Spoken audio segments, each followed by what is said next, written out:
दोस्तों आज है 3 जनवरी 2023 और देखिए अरविंद अकेला कल्लू जी का दोस्तों गाना ट्रेंड कर रहा है दोस्तों, क्योंकि मैं पिछला ही वीडियो में बोल दिया था दोस्तों कि ये गाना बहुत जल्द ट्रेंड करने वाला है सारेगामा हम भोजपुरी पे झाल सॉन्ग। दोस्तों अगर अरविंद अकेला कल्लू जी का दोस्तों गाना आता है सारेगामा हम भोजपुरी पे तो गाना ट्रेंड करता है दोस्तों, और आज भी वही हुआ दोस्तों। देखिए आज है 3 जनवरी 2023 दोस्तों, और देखिए 24 नंबर में गाना ट्रेंड कर रहा है म्यूजिक सेक्शन में, और एक दिन हुआ है 1.8 मिलियन व्यूज क्रॉस कर लिया है दोस्तों, जो कि शिल्पी राज जी डुबिट की है दोस्तों। बहुत तगड़ा सॉन्ग है दोस्तों, और फिट है दोस्तों श्वेता मेहरा दोस्तों, श्वेता मेहरा दोस्तों, और राइटर है दोस्तों जाहिद अख्तर, और म्यूजिक डायरेक्टर है शुभम राज दोस्तों।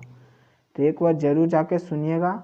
झाल सॉन्ग बहुत तगड़ा सॉन्ग है दोस्तों, और कमाल का वीडियो बनाया गया है दोस्तों सारेगामा हम भोजपुरी के द्वारा दोस्तों, क्योंकि अरविंद अकेला कल्लू जी का गाना आता है दोस्तों सारेगामा हम भोजपुरी पे तो गाना ट्रेंड करता है दोस्तों, और वही हुआ आज दोस्तों।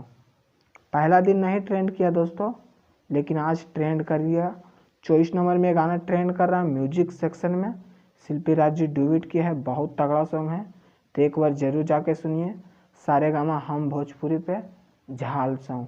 अगर ये अपडेट अच्छा लगा होगा तो चैनल को सब्सक्राइब कीजिएगा, वीडियो को लाइक कीजिएगा और ज़्यादा से ज़्यादा शेयर कीजिएगा। तो दोस्तों फिर मिलेंगे अगले वीडियो में। जय हिंद।